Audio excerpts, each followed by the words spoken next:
સ્વાગત છે। પીરાણા ખાતે ધાર્મિક સ્થાનના વિવાદ મુદ્દે બારગામ પાટીદાર સતપંથ સમાજ તરફથી શિનોર મામલતદારને આવેદનપત્ર પાઠવાયું।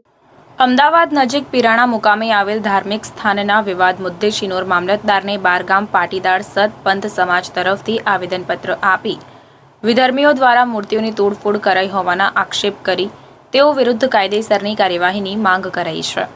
અમદાવાદ જિલ્લામાં દશકોઈ તાલુકાના પીરાણા મુકામે આવેલ અંદાજે 600 વર્ષ પુરાણા ધાર્મિક સ્થાનનો વિવાદ વકર્યો છે, જે વિવાદના પડઘા હવે કાનમ પ્રદેશમાં પણ જોવા મળ્યા છે।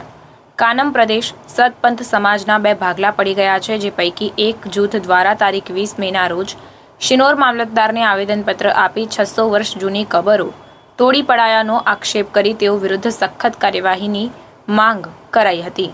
ત્યારે બીજા જૂથ દ્વારા શિનોર મામલતદારને આવેદનપત્ર આપી આ સ્થાન પર વિધર્મીઓ દ્વારા મૂર્તિઓની તોડફોડ કરાઈ હોય મૂર્તિઓને પુનઃ પ્રસ્થાપિત કરવાની માંગ કરી વિધર્મીઓ વિરુદ્ધ સખત પગલાં ભરવાની માંગ કરાઈ છે।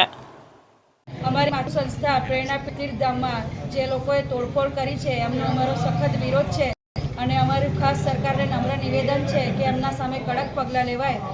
અમારી મૂર્તિઓની તોડફોડ થઈ છે, આજે હિન્દુ આસ્થા સાથે છેડખાની થઈ છે, એની સામે કડક પગલાં લેવા અમારા હિન્દુઓ તરફથી ખાસ નિવેદન છે।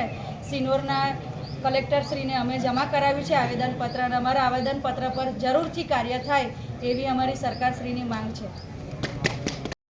અમદાવાદ જિલ્લાના દશકોઈ તાલુકાની અંદર પ્રેરણાપીઠ પીરાણા ગામમાં સતપંથ સનાતન સતપંથીઓની આસ્થાનું કેન્દ્ર, જેમાં હંસતીજ મહારાજની 600 વર્ષ જૂનું મંદિર છે। આ મંદિરની સાથે સાથે મહાદેવનું મંદિર, મહાકાળીનું મંદિર, હનુમાનજી મંદિર, અનેક મંદિર આ પ્રેરણાપીઠ પીરાણા ધામમાં આવ્યું છે। આ પ્રેરણાપીઠ પીરાણા ધામમાં મંદિરની અંદર વિધર્મીઓ મુસ્લિમ દ્વારા અનેક પ્રકાર 500 થી 600 લોકો ભેગા થઈ અને મંદિરને અનેક પ્રકારનું નુકસાન પહોંચાડ્યું છે, જેની અંદર જ્યોતના દર્શન થાય છે, દ્વારકા ધરતીના દર્શન થાય છે।